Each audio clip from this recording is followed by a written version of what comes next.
बात है, राष्ट्रपति जी ने जिक्र किया, लेकिन जो अघोषित इमरजेंसी आज चल रही है उस पर भी जिक्र करना चाहिए ना।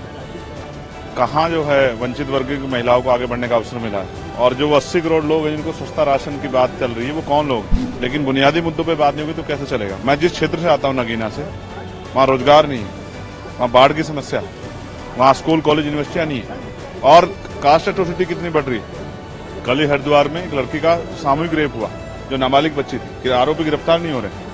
तो राष्ट्रपति जी को हम तो उम्मीद करके बैठे, राष्ट्रपति जी बोलेंगे इस पे। एडमिनिस्ट्रेशन है, यहाँ पे पुलिस है, आप इंटेलिजेंस है, आप अर्धसैनिक बोले, फिर लीक कैसे हो रहा है? चोरी कहाँ हो रही है? चोरी को पकड़ना पड़ेगा ना। और अखंड भारत भी तभी बनेगा, मजबूत भारत भी, सम्राट अशोक के सपनों का भारत भी तभी बनेगा जब संविधान के आधार पर देश चलेगा। अच्छी बात है, राष्ट्रपति जी ने जिक्र किया, लेकिन जो अघोषित इमरजेंसी आज चल रही है उस पर भी जिक्र करना चाहिए ना। कहाँ जो है वंचित वर्ग की महिलाओं को आगे बढ़ने का अवसर मिला है, और जो 80 करोड़ लोग हैं जिनको सस्ता राशन की बात चल रही है वो कौन लोग हैं।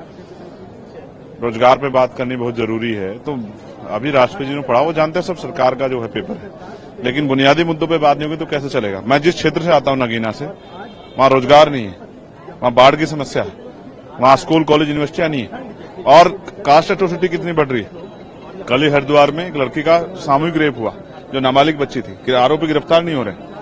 तो राष्ट्रपति जी को हम तो उम्मीद करके बैठे, राष्ट्रपति जी बोलेंगे इस पे, कि जो देश में जो आज हालात हो रहे हैं, एनसीआरबी का डाटा कहता है महिलाओं पर इतना उत्पीड़न हो रहा है, इस पर भी बोलेंगे, लेकिन ऐसा कुछ सुनने को नहीं मिला। तो अभी कोशिश करेंगे, कल अपनी बात कहेंगे। नीट का जिक्र भी किया उन्होंने कि नीट के खिलाफ सख्त कार्रवाई होनी चाहिए, मगर लीक क्यों हो रहा है? आप ये सोचने की सवाल है ना। आप पे तो सब कुछ है, आप पे पूरा जो है एडमिनिस्ट्रेशन है, आप पे पुलिस है, आप इंटेलिजेंस है, आप अर्धसैनिक बोले, फिर लीक कैसे हो रहा है? चोरी कहाँ हो रही है? चोरी को पकड़ना पड़ेगा ना। तो कब कल होने वाली चीज भी कल होगा, जैसे हत्या होगी है तो कार्रवाई होगी, ये क्या बात है? हत्या होनी बंद होनी चाहिए ना, सवाल ये।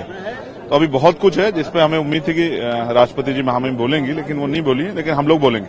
एक आखिरी सवाल, जिस तरह से संगोल हटा करके वहाँ कॉन्स्टिट्यूशन की कॉपी रखने की बात हो रही है, अच्छा है। ये बोलने से नहीं चलेगा कि देश कॉन्स्टिट्यूशन से चल रहा है, चलना चाहिए।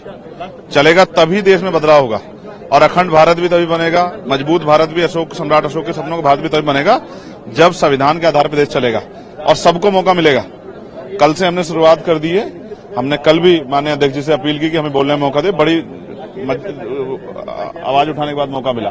तो नई पार्टी को मौका मिलना चाहिए, और क्योंकि हम भी बहुत लोगों के चुन के द्वारा भेजे गए हुए हैं, अपनी मर्जी से नहीं आए, जनता ने भेजा अपनी बात रखने के लिए, तो उनकी बात उठाने का मौका नहीं मिलेगा तो फिर क्या चलेगा। तो हम नगीना का धन्यवाद देते हैं, और नगीना के जरिए देश के जो कमजोरों की, बहुजनों की, हक वंचित समाज के लोगों की आवाज है उसको उठाते रहेंगे, इसलिए हम पार्लियामेंट में।